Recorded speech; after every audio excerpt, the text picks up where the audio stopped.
Okay, so we're on our way back to the Tesla service center.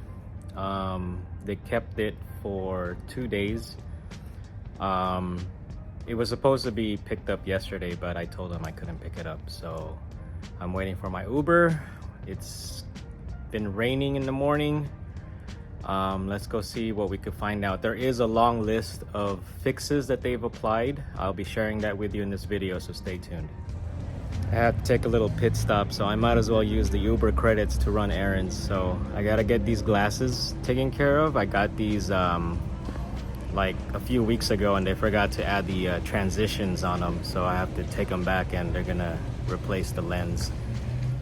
So they said that they just have to mount the frames onto the new lenses, and it'll take about 20-30 minutes. So that's probably where I'm gonna hang out at Starbucks. If you just want to skip to the goodies, I should be placing some what are those called, chapter markers. So if you just want to skip to the Tesla part. All right, I got my glasses. So see how they are a little darker because they have the transitions on them. So if it detects like sunlight or UV, they darken up. That's what they forgot to add to the previous lenses. And I thought you could just spray something on, but you know, I'm no glassesologist or whatever you call it, optometrist. I don't know, but everything is all good. It actually finished quicker than anticipated. So I'm just gonna probably hang out here at Starbucks and get some work done and then get my Uber. The Tesla service center is actually just down the street, so it's not too far away. All right, I came to pick up our Model X from service. Man, I just love how when it rained, the roof, the color looks pretty dope.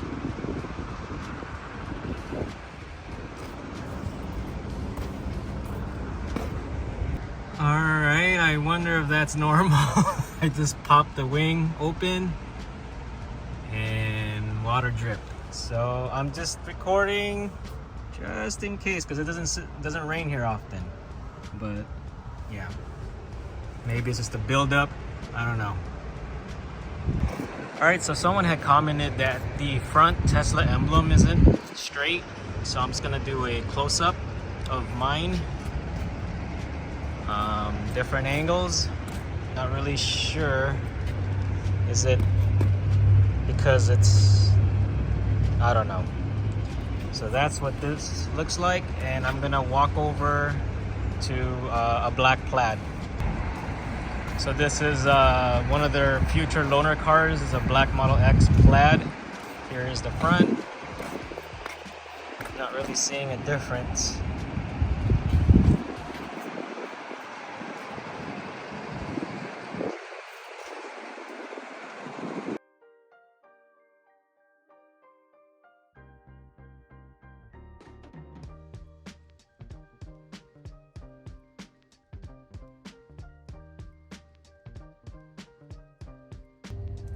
Okay, so I'm charging for a bit. It's at 37% state of charge. I figured I'll just stop by a supercharger and do a little bit of work. It's too low for my taste to get home, and it's been cloudy, so didn't get any solar collection today, or not much. So I figured I'm gonna stop by my usual charging place, and probably just charge to about maybe 50-60% state of charge, because it's not too bad of a rate. It's at 36 cents right now. So and I'll get some work done as well, so it's probably gonna be like maybe 10 minutes.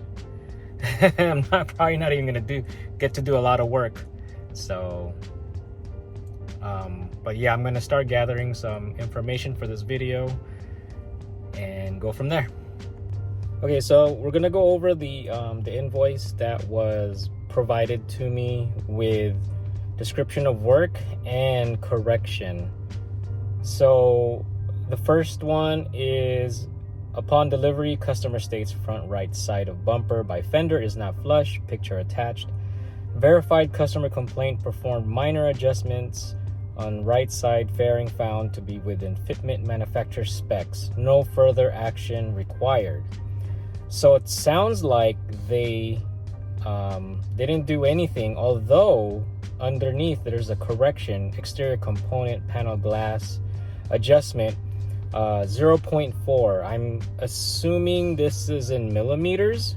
So they take pretty good notes on these.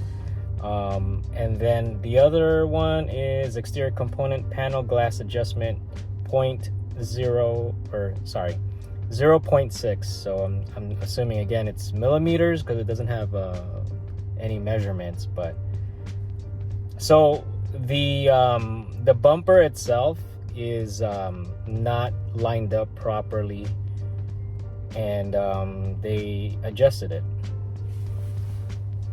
So I checked it out. There is a difference, but there is still, I guess the fitment isn't flush. But it's an improvement to what it was before. So it's within spec. Okay, so the second one is check tire pressure and condition. So they're real good about this. But okay, I'm not gonna count that because they always do that. One thing too is what's really cool when they're doing these invoices is, I mean, for the most part, they're pretty descriptive. And I think there was a recall on the Model 3 more recently regarding, I think, the seatbelt fasteners in the back seat.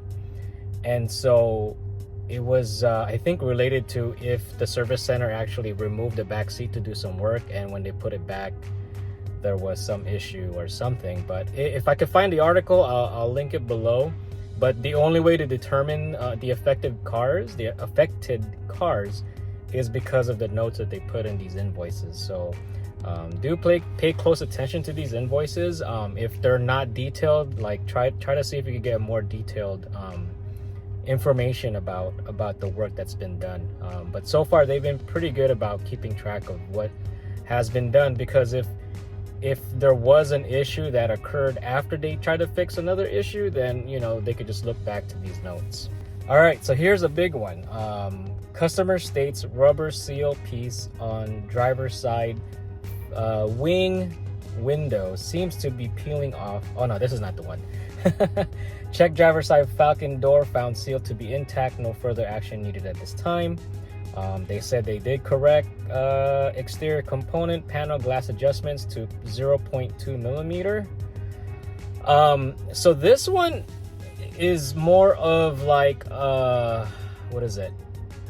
When I showed it to the tech the first time, he thought it was like packaging material, because when they get these cars from the factory, there's different panels and areas have packaging material in it, and I guess during delivery they didn't completely clean it off or remove it. So but yeah, so that's what that was. The next one, okay, so upon delivery, customer states at the time of delivery found scratch paint may be due to opening frunk. Driver's side touch-up picture attached. Verified customer concern, need to set up follow-up for touch-up paint due to parts not available. Okay, so in the frunk fender area, there's a scratch, and I think it may have happened when they first, I guess, mounted the frunk. And when they opened it, it was too close to the edge and it scratched it. So no big deal. I mean, again, it's one of those quality things. But because they just moved into the new location, they don't know where their touch-up paint is. So it's gonna be a follow-up, another schedule. So they're gonna try to do the touch-up stuff first. If I'm not satisfied with the results, then they're gonna go ahead and send it to the body shop. So I hope they do a good job, because I'd rather not have them take it to a body shop. So okay, so this one's a big one. The concern is customer requests the right second row seat recline does not work. So the passenger side second row driver's seat. You can't recline it. It doesn't work at all. So what does work is it does move forward if you're gonna try to get into the third row. But that part works, but if you want to recline, not gonna work. So the initial findings a few weeks ago, they thought it was like a motor or something, and that's what they ordered. That took 2 weeks, and that's why my appointment got pushed to October 31st. But when they got the car and they did further diagnostics, it wasn't the correct part. Pretty much they have to replace the entire seat, and I could have sworn they were going to replace the entire seat anyway, but I guess it didn't get approved until they did more diagnostics. And so the correction, parts not available, add to future service visit. So that's another thing that they're going to push to the next visit. So yeah, I mean, I already knew this. We're going to have another visit scheduled. All right, so here's another big one. Concern, customer states left Falcon wing doesn't close. No timestamp. So that's actually incorrect. I did provided timestamps based on the videos I've taken. I even showed it to technicians on several occasions that I've recorded that the Falcon wing door on the driver's side is not closing all the way. You would have to close it again, press the button again, and it'll eventually close. And so the correction, general diagnosis. So try to duplicate customer concern, check left Falcon wing door operation, found to work properly after 10 function tests. Due to customer's complaint, recalibrated door. If issue reoccurs, please provide timestamp. So they opened and closed it 10 times and it worked. So, but the experience we've had with it is it's random. So it's not like it's happening all the time. Upon sharing this with previous videos, as well as in Facebook groups and forums, people have suggested that from people who have similar issues, that they just recalibrated by holding down the close button and open buttons. So I didn't want to try that. I just wanted to bring it in service and let them take care of it. It may have fixed it if I had done it, but again, it was going to the service center anyway, so I figured, you know what, just let them do it. It's gonna be there anyway. And also I wanted it to be documented, attached to my VIN number, so that in the future they could look it up, and it'll say like, oh, okay, these are the problems or whatever.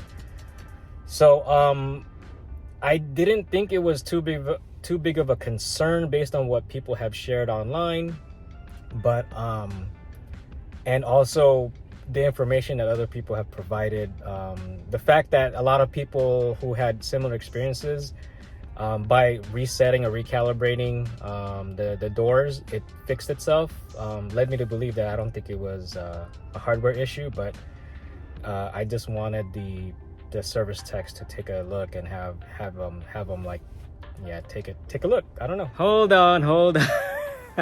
I'm back home and the Falcon doors are doing it again. It's not closing all the way. It happened twice. So I was able to record it on the second time. I was able to replicate it. And what I did was leave it open for about a minute or so, and it didn't close all the way. So I sent them a message with a timestamp, but no logs. It doesn't appear in any of the logs. So I don't know what they're gonna find. I wish I can just send them the video, but there's no way to send videos on the support ticket messages, only pictures. So we'll see.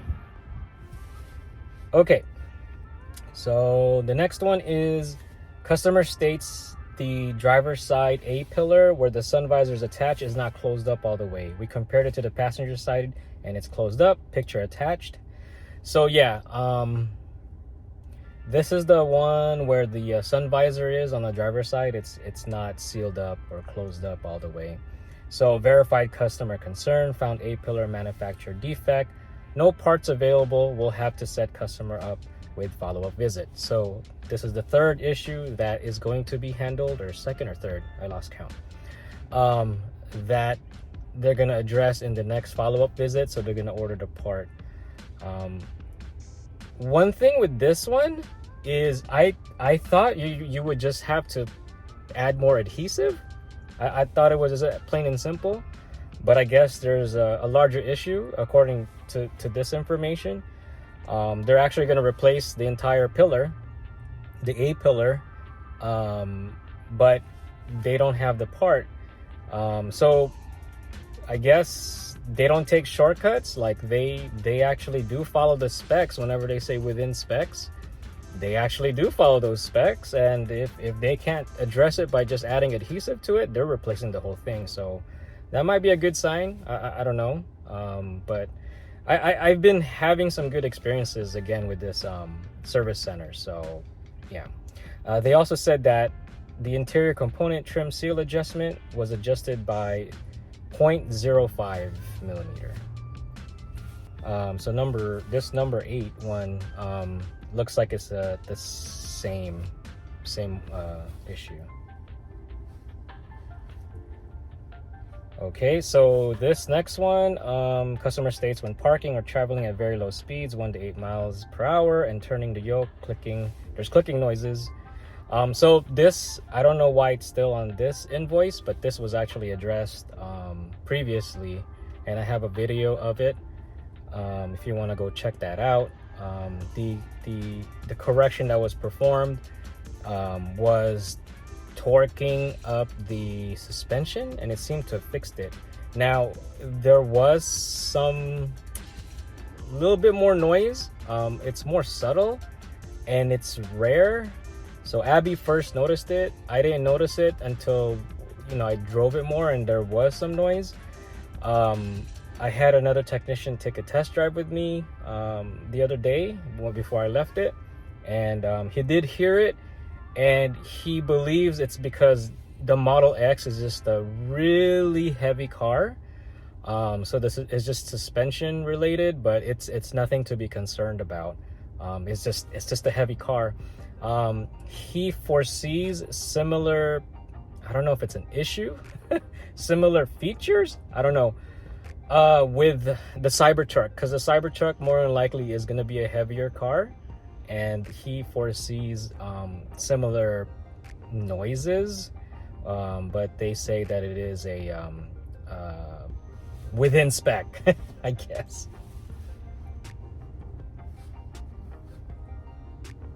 All right, so then have vehicle washed after service completed. They did. They actually also cleaned the interior. They did a nice job. So they also did a validation test to verify noise concern. But was able to duplicate tapping, clunking noise from the suspension or from an aero shield contacting another form of metal. Recommend undercarriage inspection and verify noise can be located, repaired, fixed. Receive secondhand opinion from noise to ensure noise is not an abnormal noise and can be considered normal characteristics. Continue with diagnosis. So correction, they verified and inspect on site. All right, so the next one is upon delivery, customer states passenger side back door not flush. Belt moldings now flush to each other. Technician inspected customer's concern, found belt moldings to be fitting properly. Technician removed and installed belt moldings and compared belt molding fitment to other 2022 Model X vehicles. Fitment is consistent with other similar models. No further adjustments needed. Now, the correction, though, says that they've adjusted it by 0.4 millimeters. I'm hesitating to say millimeter because I don't know what measurements they're doing. So, but I'm assuming it's millimeter. So again, they actually, even though they found it to be within spec, they did remove it according to the details here. They did remove it and reinstalled it, if I read that correctly. So, technician inspected, found belt moldings to be fitting properly. Yeah. See, technician removed and installed belt moldings and compared it to another Model X. So, you know, yeah, even if they didn't need to, even if it's within spec, it looks like, or it sounds like, they removed it anyway and refitted it. So yes, good on ya. Thank you. Okay, yeah, so this one's a new one that occurred during our Northern California trip. Customer states on October 29 at 3:12 p.m. while trying to use the app, the front left door would not close. Tried to duplicate customer concern. Couldn't duplicate at this time. If issue reoccurs again, please provide timestamp. No further action needed at this time. Correction, they diagnosed it. I'm gonna go ahead and put the captured you know, iPhone thing on here. So pretty much we were out and we were getting our star bread, and I tried to remotely close the door and through the app, and the animation says it's closing, and all of a sudden it opens again, closing, opens again. But when I walked near it, it wasn't even closing. So the service rep said that it may be an app issue, software app issue, not the car software, but the app, where it may not be communicating properly. But unfortunately, there's no logs, no error logs that they can look into. So that's why I'm gonna probably disable that feature, the walk-up door unlock and door opening, the auto door thing. So yeah, so they can't replicate it, but it happened. So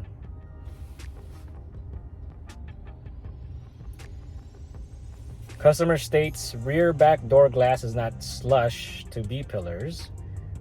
Technician inspected customer's concern regarding flushness between rear door glass and B pillar trim, inspected areas of concern, and technician was unable to verify any misaligned parts or unsecured trim. Technician removed and installed B pillar to ensure proper fitment of trim and compared space between door glass and B pillar trim with exact 2022 Model X and found fitment to be consistent and normal characteristics of vehicle. No further action needed at this time. So again, within spec, but they did say that they've adjusted it by 0.4. So again, it looks like even though if it's within spec, they are removing it and reinstalling just to make sure that everything remains in spec. So the next one, it looks like it's just entered twice, but the adjustment is now 0.15 on this one. So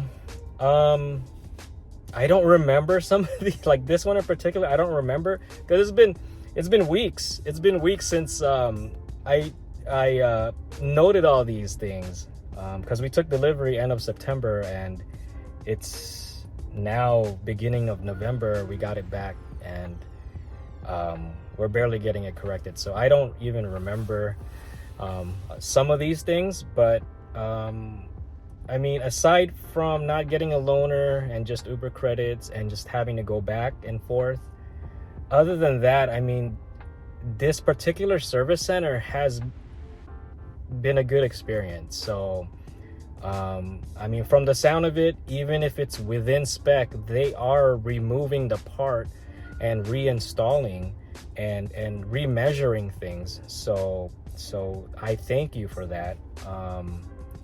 But oh, I'm almost done charging. I'm actually charging more than I wanted to, but oh well. Killing birds with one stone, right? So cool. When I get home, I'm gonna be editing this video. So that's really about it. I am going to have to return to the service center again to address the other issues that require for them to order additional parts. But they said that as long as I drop it off early in the morning, I should get the car back the same day.